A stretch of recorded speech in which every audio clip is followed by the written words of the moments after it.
Everybody being quiet is usually the sign for me to get up here. So we're going to go ahead and start off. We're going to start off in 2 Corinthians 5. If you want to open up to that, that's where we're going to be at least in a little bit. We'll get there eventually. We're going to be doing a lot of lists. As you know, I do like my keynotes, my PowerPoints, and this one has an obscene amount of lists on it. I don't know why I didn't plan it that way, but I looked at it. I said, this is just ugly. It's just text, but that's what we got this morning. Because I do think it's one of the best ways to kind of talk about this type of stuff. So that's what we're addressing today. I hope everybody is enjoying this beautiful fall morning. It is absolutely gorgeous outside. We're going to start off with our evangelism toolbox in just a second. Before we start, I'm going to ask Scott if he doesn't mind to lead us in a word prayer.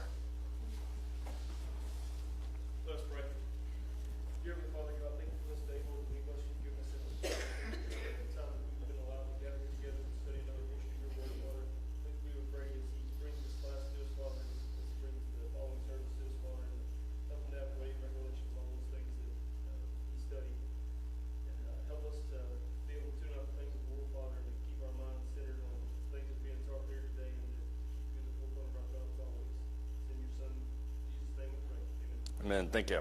So as I mentioned a second ago, we are doing a whole quarter on evangelism. Everything in this quarter is all about evangelism-based. Outreach, how we can bring the gospel to other people, that kind of stuff. And this quarter is all about how we have tools that are designed to help us bring that out. I think one of the best things is this idea of a church culture. We'll talk about that extensively this morning. Last week, we talked about what we can expect when we try to evangelize to people. So I will ask you, as kind of a summation of that class, what can we expect when we bring the gospel to other people? Go up and talk to somebody about Jesus. What can you expect? And there were both positives and negatives that were brought out last week, so we don't all have to be pessimistic.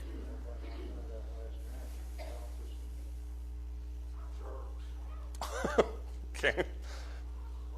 Joe said you can meet some jerks when you try to bring the gospel to other people, which is true. Of course, you can do that in just about anything. So, yeah. Well, we're going to leave that comment there. We'll move on, but you never find any crazy people on Facebook, so I don't know if that's where that conversation was, but social media is full of sensible people. Right. Yeah. Right, you kind of get all different ends of the spectrum. Sometimes you'll get people that are just outright mean about it. You'll get some people that are very receptive, at least to a conversation about it. You'll get some that are just kind of will casually brush you aside, not really engaged, not really not disengaged. So you kind of get all over the spectrum. What can you reasonably expect, though, when you bring the gospel to people? Most of the time. Lack of interest is probably up there, yeah.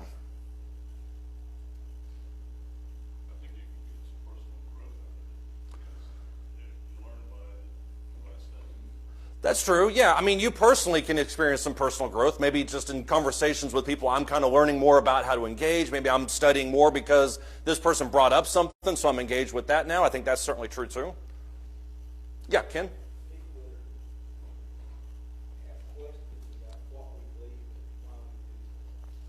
Yeah, I think a lot of people have questions. I mean, there's some very noticeable differences between us and just about everybody else in the world. So I do think you're going to get some of those questions. The biggest one is why y'all don't have musical instruments. Another one is why you guys don't, do this or that, or why do you believe in baptism, that kind of thing. So there are going to be a lot of those types of questions, I think, that will pop up. Yeah, Curtis? It was touched on last week, but it doesn't necessarily describe it. But, when we see people day in, day out, and we just have passive comments about Scripture, right, about biblical items, and we see that they are themselves religious. Mm-hmm. Okay? They are believers in God and in Christ. Right. Although not having an active thought, but when we engage them in a way just very subtle over a period of time, they get used to us speaking on the spiritual matters. Right. And they're more likely to engage in conversation like that, so that bringing up things that are different from their understanding. Right. It's less of a controversy, it's more of an interest. Yeah, I think there's a lot of truth to that. You know, when you talk to somebody, there are, as you mentioned, there are a lot of people that are basically like Apollos out there. There are people that are somewhat familiar with the word, but maybe not as familiar as they should be. So you engage with them a little bit. Once they realize that you're not some kind of nut job, as Joe talked about, some people obviously are. Once they realize you're not a nut job, maybe they engage with you a little more. What do you think about this? What do you think about this? I think that's one of the things that we'll hopefully get throughout the course of this quarter is that evangelism is a process. It's not a one-shot thing. It's not something that you have one conversation, it's all over. So you're right. I do think you experienced that as well. One of the things that we talked about last week extensively, and I really expected to be brought up here, is persecution. I'm glad that it wasn't, though, because I think that's kind of a depressing viewpoint. We say we don't bring the gospel to people because we don't want to be cast down, we don't want to be rejected. That can happen, but there are also a lot of positives that we can bring to it as well. Somebody have any thoughts or comments on that? Let's talk about this idea then of creating an evangelistic church culture. What do I mean by that? There's about 12 syllables there. What do I mean by evangelistic church culture?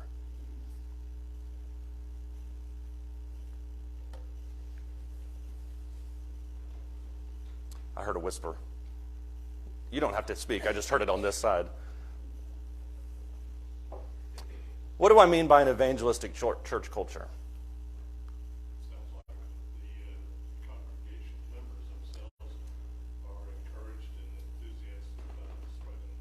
Yeah, I mean, it's pretty simple. We can use a whole bunch of fancy words to describe it, but it's literally just a church where evangelism is very much a part of the culture. There are some churches that don't have an evangelistic church culture. There are some churches that just kind of sit there and they just kind of talk amongst themselves and they talk about spiritual things, but there's not really a push to go out into the world to actually bring the gospel to other people. That's a problem. Why? Why is it a problem if a church doesn't have an evangelistic church culture? And you have to phrase it like that. If not, it just all falls by the wayside, obviously. Exactly. That church will not be around in 20, 30, 40 years. If it is, it's going to taper down very slowly. Maybe that church relocates to a different place, but that congregation itself will cease to exist for sure. It's almost a certainty.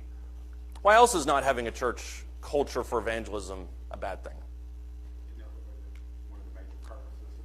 I mean, we pray about it in almost every prayer that we have at this congregation. I've heard it in Bible classes. I've heard it brought up as points all over the place. One of the things that we do is shine as a beacon in the world around us. That's what Jesus talked about in Matthew chapter 5. What good is the salt if it loses its flavor? So if there's no evangelism, then it's just kind of a light or a beacon that doesn't have really a light. It has a lampshade over the top. So a church culture that's focused on evangelism is, number one, fulfilling the purpose. And I think that's really important. How do we build an evangelistic church culture? Or how can you tell, rather, if an evangelistic church culture exists? Let's say you just walk in for the first time and you look at the congregation and you're like, this is a church that's very focused on evangelism. If the sermon's about evangelism, that's a dead giveaway, but... I think we see a constant flow of visitation of people who are not Christians or not, I hate to use this term, they're not church. Yeah, well, that's a very relevant term. I mean, that whole idea of the church and the unchurched is a very hot topic in today's religious world. Yeah. You see always a good percentage of the assembly, Right. of visitors, and you see an interest in the congregation in those that are there who are visiting. Right. And they're encouraging all that stuff. I think that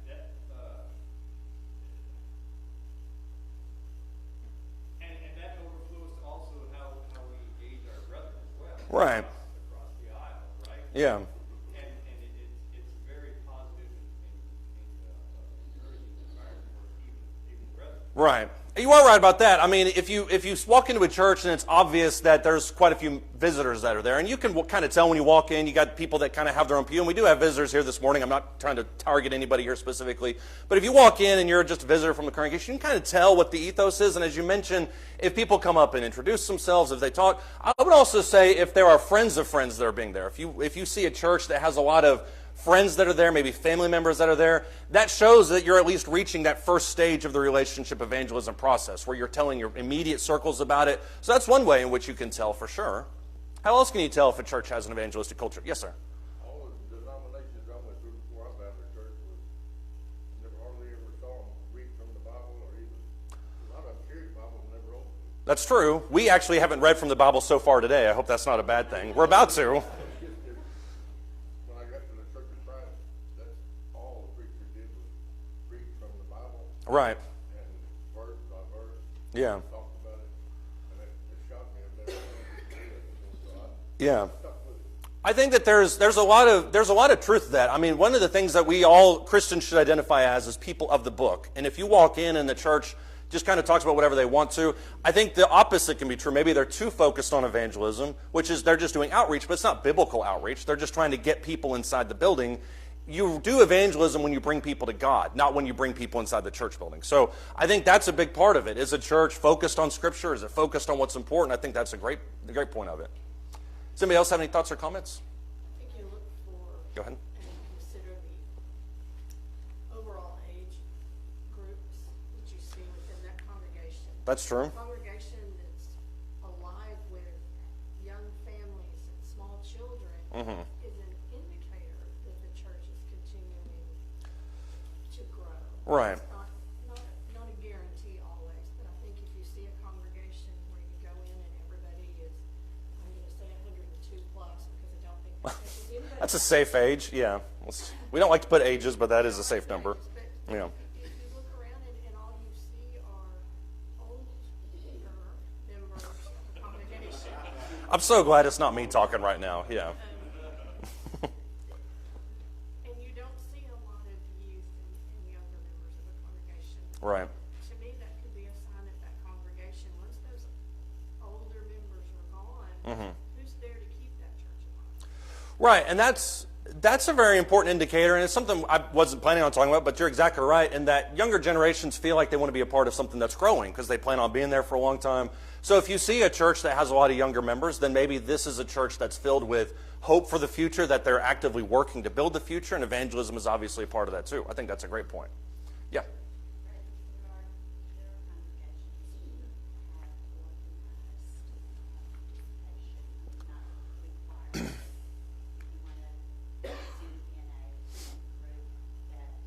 Right.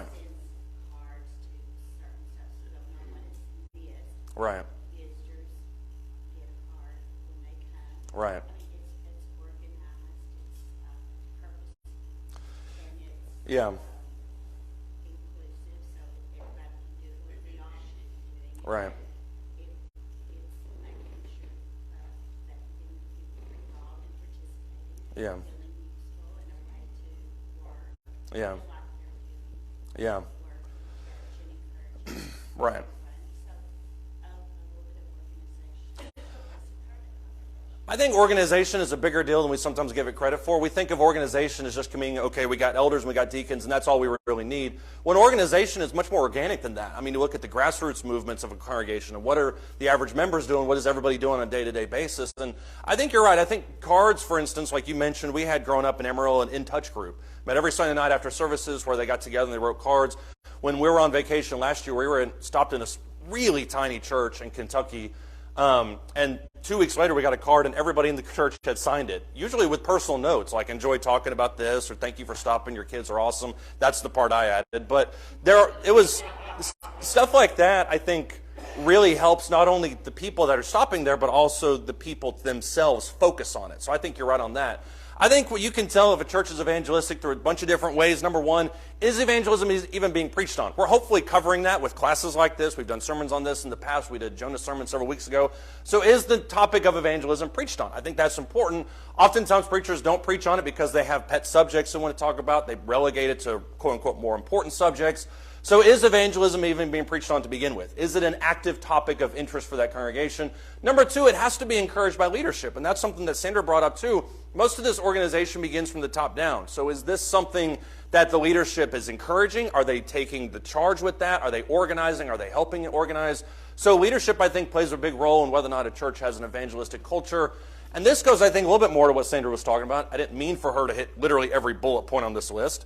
But members have to be accountable. There has to be this sense that if you don't talk to people about the gospel, not that you're failing in some way, but this is something that we need to be doing. And so if I've gone 30 years without talking the Bible about somebody, that should send up a red flag.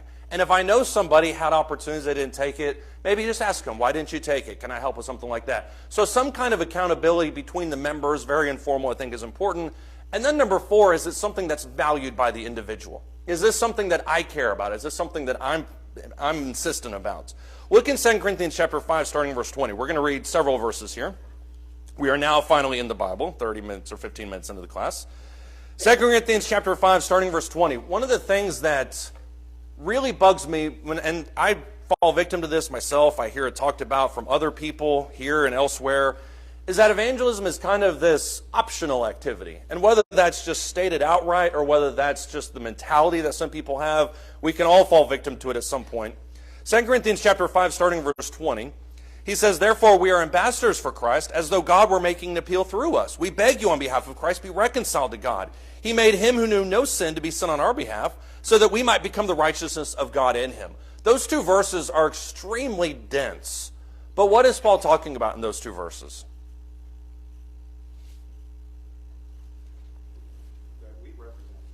That we represent Christ, exactly. What else does he say about that, though? Because that's the main subject. Curtis? I think Paul's pointing out that they, the apostles, were ambassadors. We think about the office of an ambassador as authority and true representation Right. of any nation. But that we also further on that we see that he's continuing on that through them God is teaching us Right. for the same purpose. Yeah, I mean, that word ambassador is not used flippantly. I think it's a very appropriate word. We tend to think of, as you mentioned, ambassador as being a representative of the nation, and that is true, but it also adds that evangelistic touch on the back end, which is not only are they representing the nation, but they're also actively encouraging people to join the nation. So there's both of those components involved in that. I like how he uses himself as an object. And verse 21 is the appeal that we just talked about there in verse 20. He made him who knew no sin to be sin on our behalf, so that we might become the righteousness of God in him. So there's a righteousness that we display, that we practice, that we preach to other people. I think all that is a part of it. Look in chapter 6. He says, "In working together with him, we also urge you not to receive the grace of God in vain." That's a charge. That's not just a random statement he throws in as an opener. That's a charge. Don't receive the grace of God in vain. For he says, "At the acceptable time I listened to you, and on the day of salvation I helped you. Behold, now is the acceptable time. Behold, now is the day of salvation." Notice that urgency there. "Giving no cause for offense in anything, so that the ministry will not be discredited. But in everything, commending ourselves as servants of God, in much endurance and afflictions and hardships and distresses and beatings and imprisonments and tumults and labors and sleeplessness and hunger and purity and knowledge and patience and kindness and the Holy Spirit and genuine love." By the way, if you want a parallel for this, Paul's personal experiences are located in chapter 11. Verse 7, "In the word of truth and the power of God, by the weapons of righteousness for the right hand and for the left, by glory and dishonor, by evil report and good report, regarded as deceivers and yet true, as unknown yet well known, as dying yet behold we live, as punished yet not put to death, as sorrowful yet always rejoicing, as poor yet making many rich, as having nothing but yet possessing all things." What is Paul describing himself as? Because all of those verses begin with that charge and then progress down through that chapter, those 10 verses, as essentially exemplifying the life of a Christian. What does what he has to say have anything to do with evangelism? I didn't just pull 2 Corinthians 6 out of thin air. Sometimes I do. I didn't today. Yeah. As an example of everything, so that example, once again, this is where we get into this idea of example evangelism, where I'm just an example and people ask me about it. And that is true. What does he say specifically about that example? He talks about the hardships there down through verse 7. Maybe verse 8.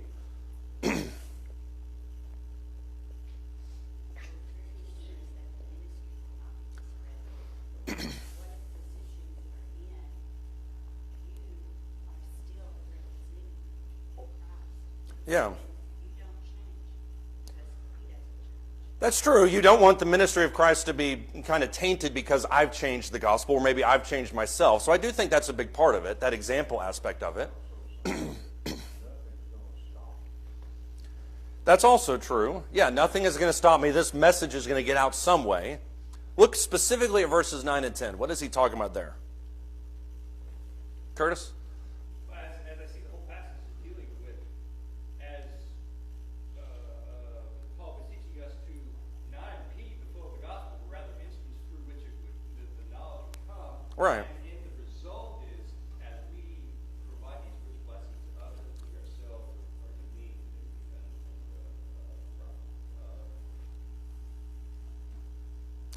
spoken need.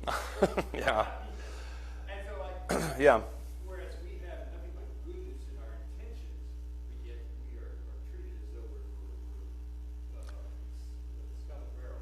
Yeah, there's multiple layers to this, and what you talked about was kind of a hodgepodge of two of them. If you look at the first couple of verses, it's all about the importance of bringing the gospel out. It's a charge. Don't do it in vain, that kind of thing. If you look at verses 3 down to verse 7 or 8, it's roughly this idea of in every circumstance. But verses 9 and 10, he presents a series of dichotomies. He says, we are dying, as yet behold we live, as punished, yet not put to death, as sorrowful, yet always rejoicing. So the perception is of Christians from the world that we are what? And it was especially true in the first century.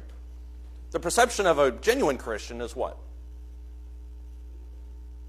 Yeah, that maybe they're beat down, or maybe they're persecuted, or maybe they're made fun of, or maybe they're tore down, harassed, or whatever the situation is. But the reality of this situation, as he says, is what?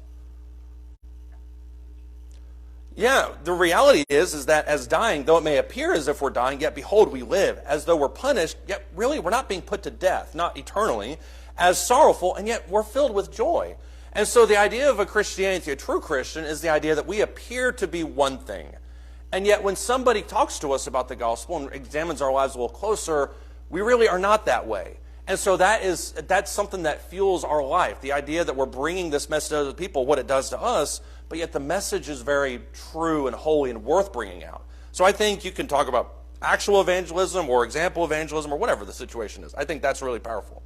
Something that all of us do. Somebody have any thoughts or comments on that? Ken? Did you have your hand up? Okay. Happens all the time. Let's look at Acts the 17th chapter, because I think this is important too.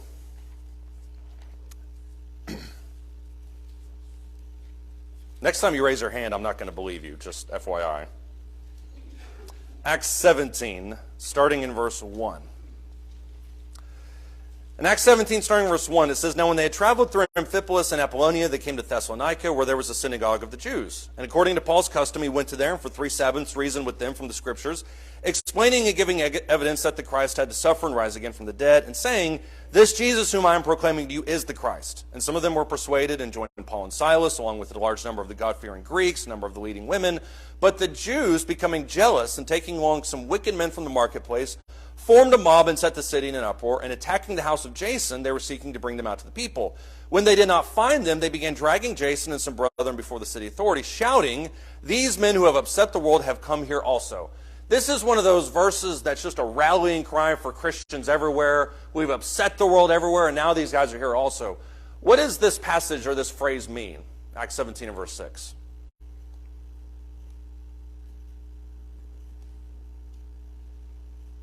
What does he mean when he says, These men who have upset the world have come here also? They're insurrectionists. That's a good religious way to put that. Yeah, they're not just people who come in and just kind of go with the flow. They're people who very much try to upset the world order. Curtis? They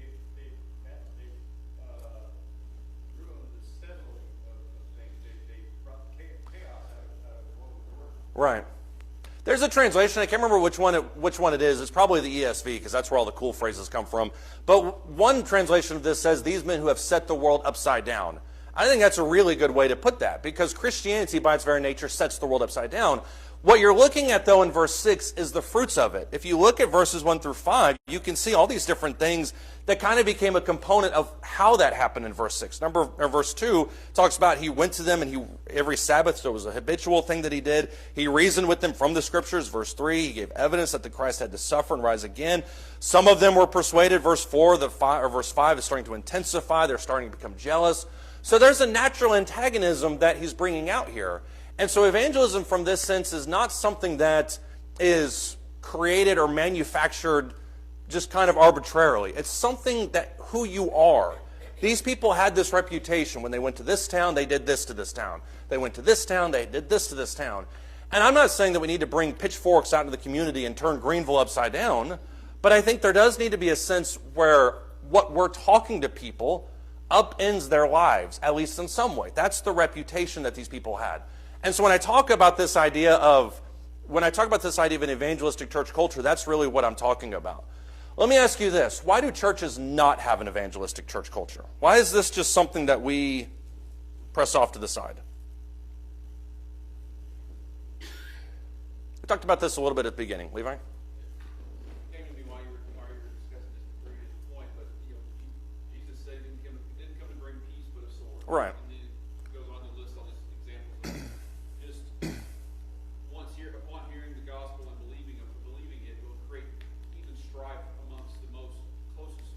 Right. of people that don't believe the same way.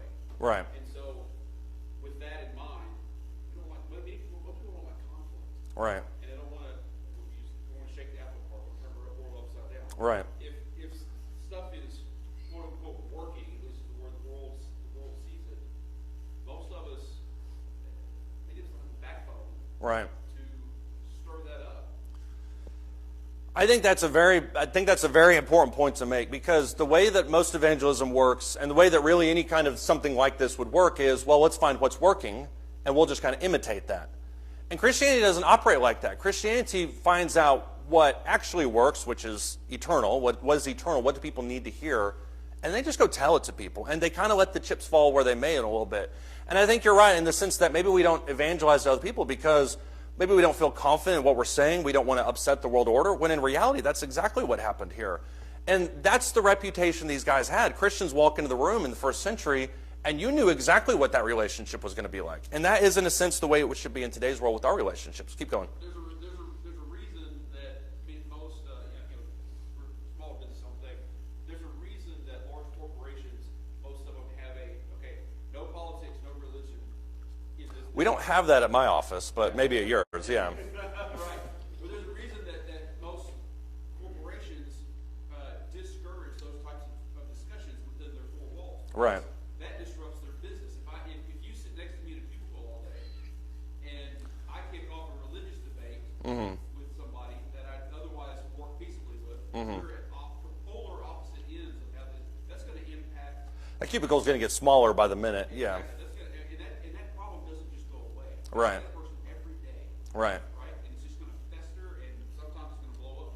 And so my point is, we're there for a specific purpose to do a job. And like I say, religion and politics are those things that like really set people on edge. Right. Non-agreement. And so this is, if you start preaching people the truth, especially people you see every day. Right. If their heart is not right, mine too. I'm subject to it as well. Right. If I'm not in the right spot, I'm creating some real friction. Yeah, and I mean, the joke, I mean, I obviously don't deal with that, but it's a very real thing for a lot of people, especially in this room. And some people would say, well, that's okay. That's what we're talking about when we talk about being persecuted, is you should upend the apple cart in your cubicle because that's what God calls you to do. And I'm not saying that you shouldn't do that. I'm not necessarily saying you should. But I think Kyle talked about a couple weeks ago about speaking the truth in love. That's where wisdom comes into play there. And so you can't deny the ultimatum from God, which is that we need to talk to people about God. But you also need to do it in a way that actually breeds relationships and growth instead of just making everybody mad in your immediate surroundings. Those are two different things. Clear, I wasn't saying that wasn't a commentary on whether you should or shouldn't do it. I'm saying I turned it into one. I'm saying that corporations recognize Right. that those types of discussions can cause strife and hurt their productivity. Yeah. From a worldly standpoint, I have no problem. Right. Talking to my Yeah. cubicle mate about the gospel. Thankfully, they don't either. Yeah, and I know you do, and I wasn't saying that you have a problem with that. I'm just saying that this is the counterpoint that someone would have back to that. Yeah, go ahead. Sometimes if we're not careful, it turns back down on us. A lot of people don't have the courage to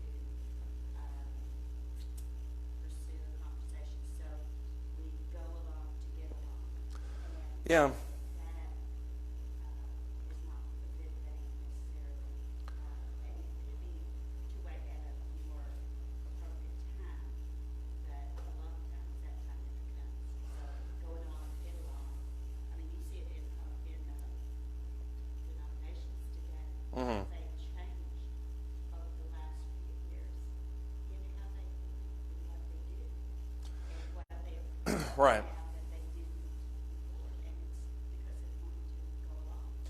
Yeah, changing times necessitated changing church. That's one of the call signs of a lot of people, and you do see that. And it's very ironic because the most recent, like Pew and Barna research studies show that what people are looking for in a church is exactly what was mentioned earlier: is the Bible being preached? Is there good expository sermons? Am I hearing what God has to say, not what this guy with bleached hair and this funny-looking collar? Is that what he has to say? I want to hear what God has to say. So that is the way that it's going, but you're right, most people kind of gravitate towards the other things. We've talked about this kind of being fear-based, and that's exactly right. I do think that fear sometimes is what keeps us from evangelizing. I want to zoom out a little bit and talk about the church. Why do some churches not have an evangelistic culture? This might sound like business, like Okay. goal is to bring 100 people in that, Yeah. increase our attendance by 100 people. Well, but if you don't preach to them and change their lives, what does bring Right. them in? Or our goal is to baptize 50 people. Well, that's a personal decision. All we do is plant the seeds. Right. But it's just, maybe goal is not the right word, or we take the wrong direction and try to do Right. I think your point is spot on. If the elders gave me an unlimited budget and said we don't care about the Bible, I guarantee you could have 500 people in this room next week. I know I could do that. But to your point, where's the real growth happening there? And I think we sometimes have the wrong, and even in what you said, we want to convert 100 people in the next year. That's great, but what's the good of baptisms if there's no conversion? So what are we really shooting for? And that's what we're going to talk about in the next slide. But you're exactly right in that we're kind of looking in the wrong direction. Because you see lots of churches do lots of things trying to say we're evangelizing. Right. They're doing the wrong thing. There's a Harley giveaway, I think, in Dallas a couple weekends ago. So, if that's your thing. And I see it all the time. People will talk about, so Easter is a big deal, obviously, in the denominational world. And all the church marketing programs are talking about how you can boost your Easter attendance. And they talk about all these different things. But to your point, where's the conversion taking place? And that's what I think a lot of people miss just in general. Yeah, I think, trying to boost attendance is not a bad thing. But like you said, where does that lead? Yeah. Is boosting attendance, or are you going to take those folks and really try to teach them? Or ask the other question, which is where does it stop? Yeah. That's even better. Yeah. I think one of the reasons, go ahead, John. I clicked it and you raised your hand. Go ahead. One thing you can do if you really want to lose attendance is advertise that every non-member comes in needs $100 bill on Sunday morning. Well, so me and But what do you do? one of my fondest memories growing up was every Black Friday, me and my dad would go hit all the Sears and Mervyn's, and they would give you like a little ornament. And you would come in, the first 100 customers would get one of these ornaments or whatever. Well, we would take 10 steps in, then we would leave, and we'd go to the next store, and then by 6:30 we were getting donuts. So the answer to that question is they'd come in, get their $100 and leave. But you're right. If that's what you really want to do, something like that would be more where you're at. I think one of the reasons that churches don't have an evangelistic culture is we don't feel capable. When you look at Ephesians chapter 4, the charge that's given that Paul gives to basically churches in general is to equip the saints for ministry. And so in a lot of ways, that's what we're doing. That's what this is all about. That's what the elders talk about with the classes. There needs to be a building up of the feeling of capability. When in reality, though, if you're a Christian, you know enough to talk about other people. You made a decision at some point to change your own future and your own life. So why not talk about that when you talk to other people? So I think we sometimes have this idea that I need to have at least 38 verses memorized before I talk to people. And nothing could be farther from the truth, in my opinion. I think we also sometimes we put on the back burner because we have more pressing issues. We've got things we need to handle before we really get into this idea of evangelism. Evangelism is a great topic, but for 2024. We're not going to address it this year because we got other things that we need to deal with first. I think you also have sometimes leaders that don't press the issue. They just, because of more pressing issues, they just don't make it a priority because as somebody widely said, elders are more involved in trying to keep all the fish inside the fishbowl happy, and so we don't bring more fish in because we got to get these situations. And some cases, I think that's true. You've got a fire breaking out in your congregation. You need to get your house in order before you start trying to move outside of it. I think you also have sometimes an over-reliance on influence. I am a fan of 1 Peter 3 and verse 15. You need to be able to give a defense for the hope that is within you. I think a better verse for influence, if we're going to just take one, or better one verse for evangelism, is Romans 10 and verse 17, which is what? Faith comes by hearing, and hearing by the word of God. So I have no problem with 1 Peter 3 and verse 15, using our influence, but we also don't need to negate the reality that we need to actually go tell people. So I think that's where we have an imbalance in that discussion. Somebody have any thoughts or comments?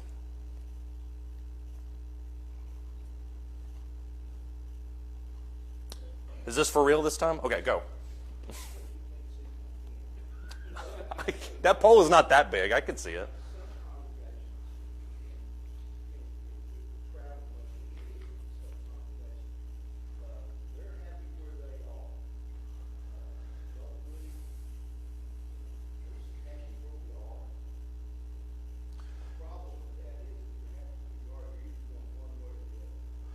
Yeah.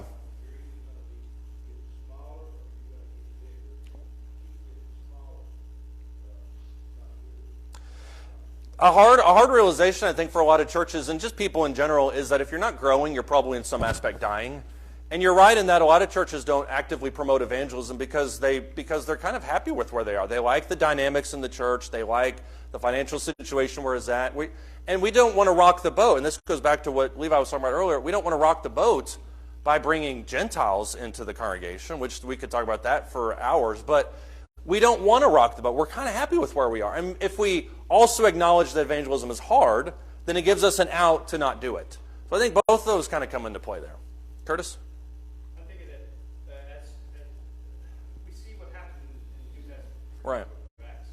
And we think about, especially in our culture today, when you start evangelizing, your numbers grow, you get accused of like, well, this is cult or troublemaker. Who wants Yeah. to call it troublemaker? Who wants to be part of the cult? Nobody. However, let's look at what's really happened in these accounts and look back. Yeah. As the gospel was preached. Because Jesus said, don't think I came to bring peace, but a sword. Yeah. And that the doctrine itself is what causes the differences. Right. And what happened in every case here in the book of Acts is that as people learned the gospel, they accepted it, and it changed their behavior, and there were those who were jealous of it all. And who were the troublemakers? It was the one who brought accusations against the Christians. Right. Brought them out in the public, make a spectacle of them.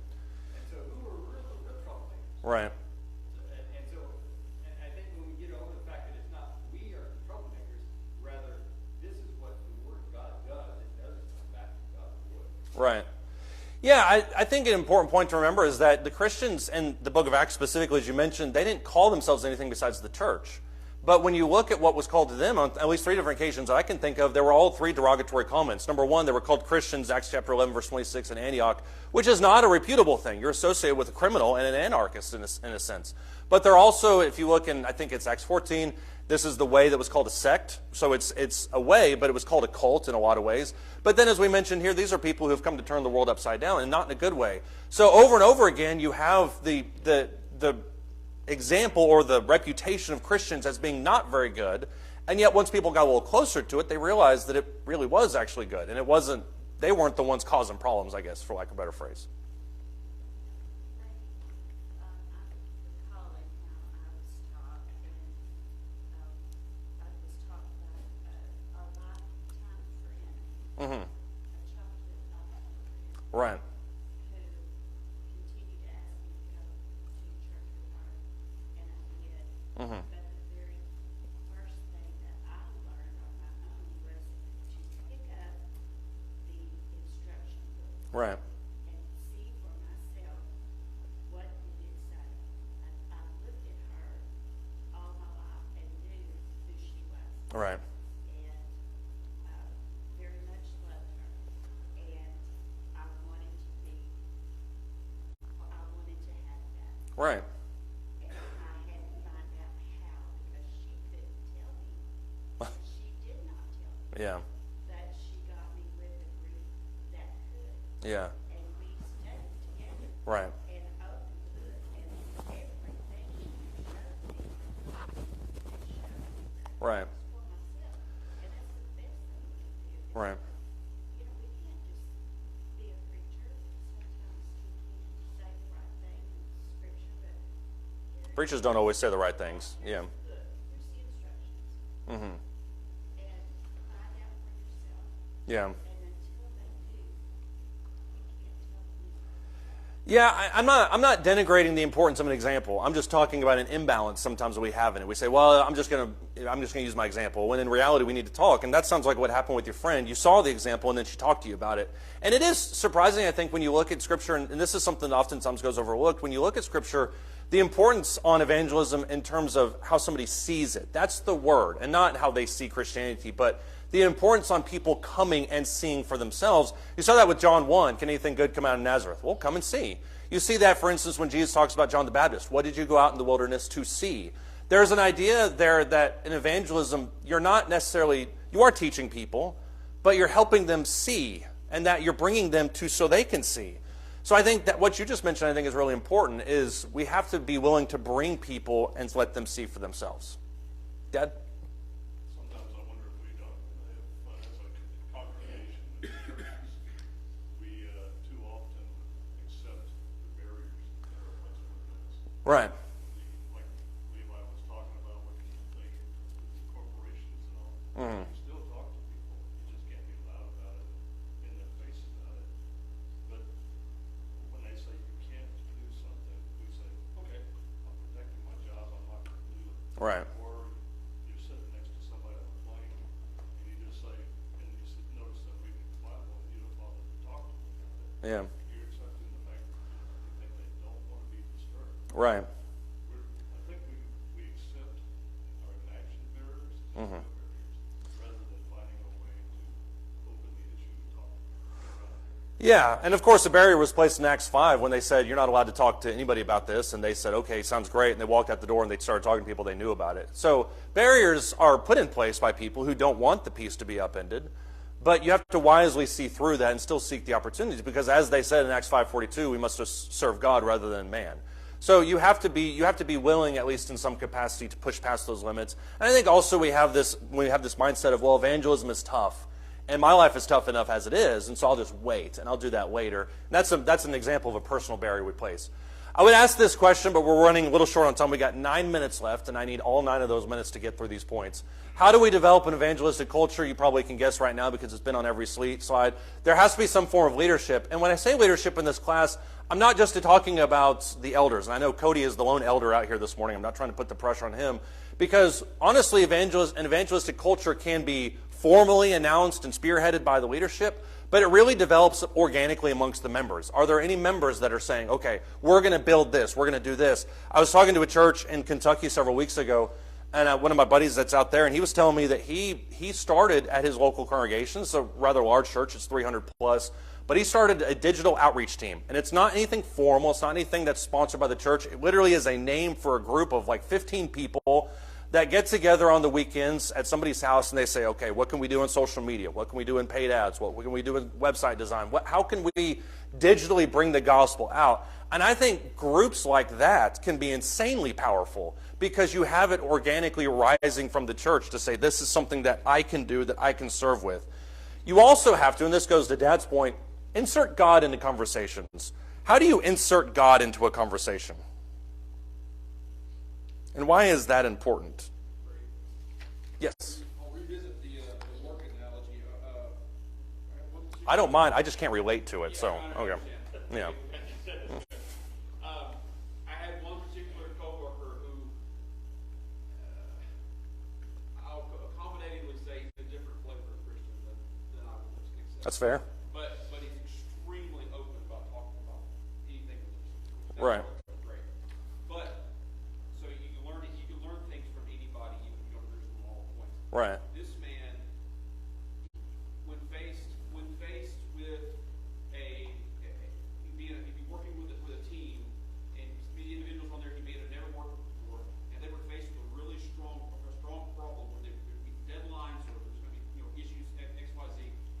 He would interject. Well, everybody, make sure you pray about this because Yeah. he would say things like that. He just in normal business conversation, and he would get some looks. Yeah. Like, oh, whoa, he just broached that topic here. Mhm. Whenever, really, it's most of the people there would be some flavor of Christian and understand Yeah. what he meant by that. But I applauded him for having I can use the word again, the spine Yeah. to do that. He made God a part of his everyday vernacular, and it's Mhm. not terrible of me to having to vocalize that. But he being in that scenario, which was anything but a religious context, Right. and he was always throwing it in there. You know, you read about people that will, like, see stories that will circulate where somebody says, I just felt like I needed to go talk to somebody about God, or I need to go pray with somebody. And so they wander into the self-checkout aisle of Walmart, which is obviously just a bastion of religiosity because everyone's mad that their thing isn't scanning. But they just walk up to some random person and they say, I don't know why, I just want to pray with you. Can I pray with you? And those can come off as weird and awkward at times, and I'm not saying we all need to do that, or we can just all head to Walmart after services. But I do think that being confident and talking about God is a very underrated skill. Praying for people with people is very difficult for me, which is odd because of what I do for a living. But it takes a lot for me to say, can I pray with you? And that's something I'm working on. But whether you're talking about praying or whether you're talking about just general conversations about God, the idea of interjecting it makes everyone realize there's something more to this guy. This falls under the whole umbrella of I will not be ashamed of the gospel. Exactly. I'm not afraid of what your reaction will be to me, whether Yeah. you're for a long time friend that I may lose over this conversation. Right. You have to have that confidence in that. No, hey, I need Right. It's the greatest gift ever given to mankind, and I've been, Yeah. found worthy to be part of it. Yeah. And to share this. If anybody is ashamed of me, I'll also be ashamed of him before my Father in heaven, is exactly what Jesus said. And that takes some time for us to work through. And we all work through it in our own ways, and we all have different things that we need to work through, for sure. We also need to, I would think, find an accountability buddy. How did Jesus send out the apostles and the disciples to go preach? 2 by 2. Why did he preach them out 2 by 2?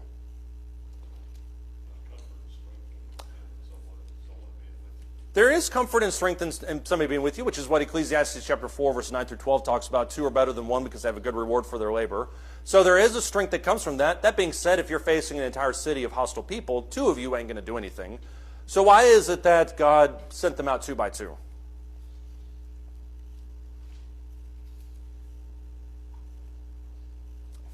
Is this another work? It's fine if it's another work analogy. Okay. So this is not the same context, but this makes me think of whenever Paul publicly calls out Peter for changing his stance on preaching to the Gentiles. But Right. Depending on which group he was in. Mhm. Accountability buddy thing is what I'm talking Right. about. You got the top. We'll just rank them. You got the top 2 tier apostles of all time, Mhm. right? And one of them is calling the other one out in front of their peers, Right. because he's not preaching the gospel the same Right. all the time. He has softened his views on some things based on who he's around. Right. The Jews in that case, right? And so the accountability, from that standpoint, the accountability aspect of it is: are you staying true to the truth? Yeah, accuracy. Yeah, and that kind of flies in with what I was talking about, which is the idea that there's a certain amount of credibility that goes with it. You know, Jesus would talk about by the mouth of 2 or 3 witnesses, every word will be established. Well, that's an Old Testament principle that Jesus carried over specifically to talk about the idea of whether somebody's telling the truth or not.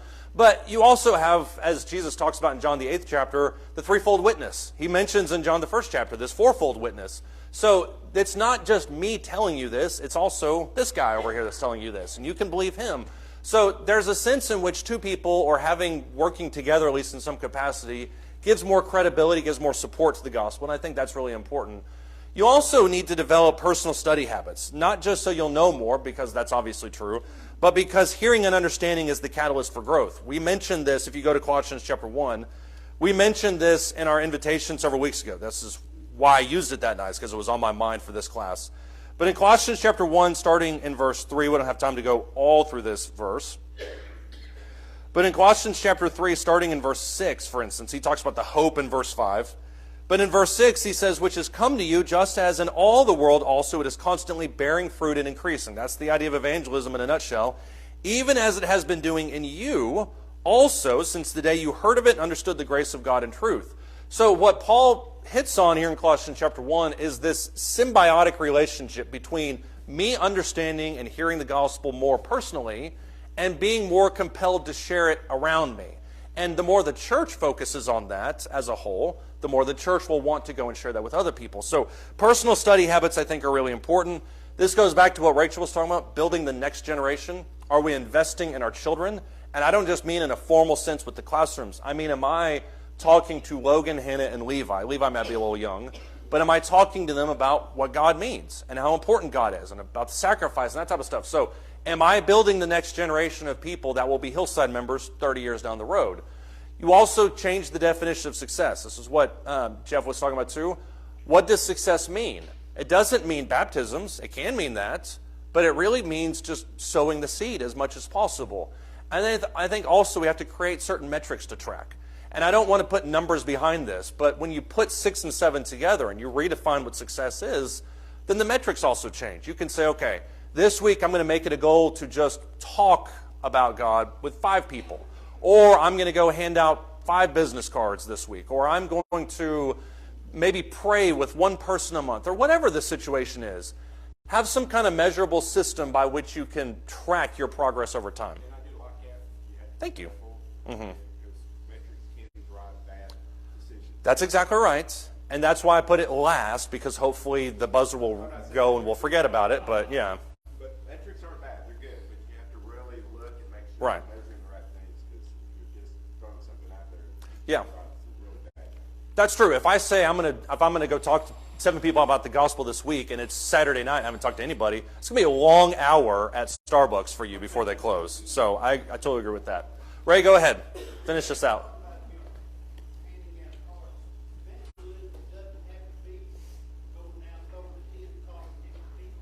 Yeah.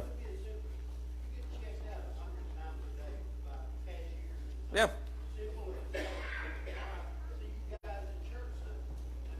Something. Yeah.